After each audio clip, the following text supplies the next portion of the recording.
में corona virus की धूम मची हुई है। कोरोना वायरस इंतहाई मौलिक और खतरनाक वायरस है जो जानलेवा और लाइलाज है। बुनियादी तौर पर यह वायरस हमसाया मुल्क चाइना में दरियाफ्त हुआ था और अब तक हजारों लोग इस वायरस का शिकार होकर हलाक हो चुके हैं।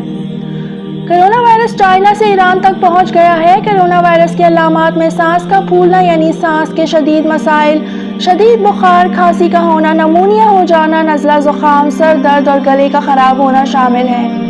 डॉक्टर के मुताबिक कोरोना वायरस से बचने के लिए एहतियाती तदाबीर कुछ यूं हैं। गले को खुश्क ना रखें और थोड़ा थोड़ा करके नीम गर्म पानी पीते रहें। डॉक्टर के मुताबिक बड़ों के लिए 50 सेंटीग्रेड गर्म पानी का इस्तेमाल करें, जबकि छोटों के लिए 30 सेंटीग्रेड गर्म पानी का इस्तेमाल करें। मार्च के महीने तक नीम गर्म पानी का इस्तेमाल मुसलसल जारी रखें। कोरोना वायरस की एहतियाती तदाबीर में सफ़र करते वक्त या घर से बाहर निकलते वक्त मास्क ज़रूर पहनें।